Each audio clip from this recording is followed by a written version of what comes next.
प्रदेश में एक महीने से चल रहा सियासी संकट अब पटाशेप की तरफ दिखाई पड़ रहा है। जिस तरह से सचिन पायलट आक्रामक मोड में थे, वे अचानक से बैकफुट पर आ गए। पूरे घटनाक्रम में लगता है कि गहलोत के आगे पायलट बच्चा साबित हुए हैं और राजनीति में पायलट गच्चा खा गए। हालांकि पर्दे के पीछे रविवार से ही कार्रवाई शुरू हो चुकी थी, लेकिन सोमवार शाम को विधायक भंवरलाल शर्मा ने मुख्यमंत्री अशोक गहलोत से मुलाकात की। राजनीति में अपनी बात की कोई कीमत नहीं होती, ये साबित हो गया।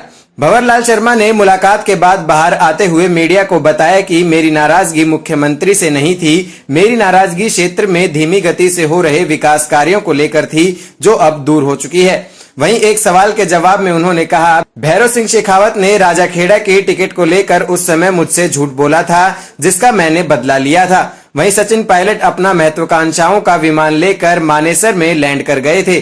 कल सोमवार को राहुल गांधी, प्रियंका गांधी और सोनिया गांधी से हुई मुलाकात के बाद पायलट ने विमान में नई दिल्ली से ईंधन भरवाकर आज जयपुर लौट आएंगे। इनके साथ ही इनके बागी विधायक भी सड़क मार्ग से जयपुर लौटेंगे।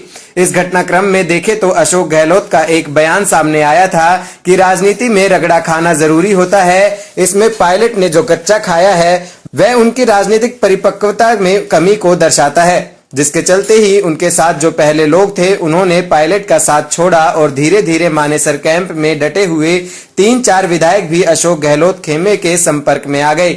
लिहाजा ऐसी स्थिति में अपनी राजनीतिक करियर को देखते हुए उन्हें बैकफुट पर जाना पड़ा। साथ ही जम्मू कश्मीर के पूर्व मुख्यमंत्री और उनके ससुर फारूक अब्दुल्ला ने भी कांग्रेस आलाकमान को पायलट से बात करने के लिए राजी किया। वहीं कांग्रेस आलाकमान ने सचिन पायलट समेत सभी विधायकों को बिना शर्त वापस की है, जिसमें उनकी मुख्यमंत्री के रूप में अशोक गहलोत को हटाने की मांग को पूरे तरीके से खारिज कर दिया गया है और इस मामले की जांच के लिए कमेटी बनाई गई है। वहीं भारतीय जनता पार्टी, जो कि कुलीनों का कुनबा कहा जाता है, इस पूरे सियासी घटनाक्रम में उसकी फूट भी उजागर हो गई। उसके नेता भी मुख्यमंत्री की कुर्सी को लेकर अलग अलग बटे हुए दिखाई दिए। वसुंधरा राजे का दिल्ली जाना और बड़े पार्टी नेताओं से बातचीत करना और आरएलपी के हनुमान बेनीवाल को लेकर स्पष्ट तरीके से अपनी राय व्यक्त करना भाजपा के हाईकमान को सोचने पर मजबूर कर दिया। भाजपा आलाकमान को भी महसूस हो गया कि कांग्रेस का ही कांच का घर नहीं है, भाजपा का भी कांच का ही घर है। दूसरे के घर की फूट का फायदा उठाने की नीयत कहीं अपने पैर में ही दरार पैदा ना कर दे।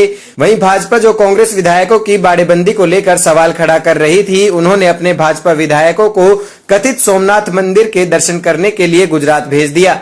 जिसकी सरकार हो, उसको विधायकों को तो बड़ागंदी करने की बात समझ में आती है, लेकिन शायद राजनीति में ऐसा पहली बार देखा गया है कि विपक्षी पार्टी को भी अपने विधायकों को बड़ेबंदी करना पड़ा। जैसे जैसे घटनाक्रम घटित होता जा रहा है, सचिन पायलट और भाजपा के भी भविष्य में विश्वसनीयता को लेकर सवाल खड़ा हो गया है।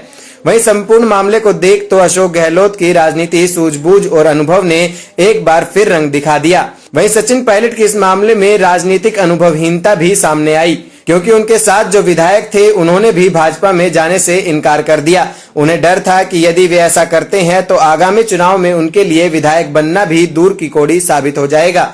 प्रदेश में पिछले एक महीने से जो सियासी ड्रामा देखा है, वे सिर्फ व्यक्तिगत महत्वाकांक्षाओं की पूर्ति को लेकर ही था। इनमें दोनों दलों के राजनेताओं की पोल खुलती नजर आ रही है।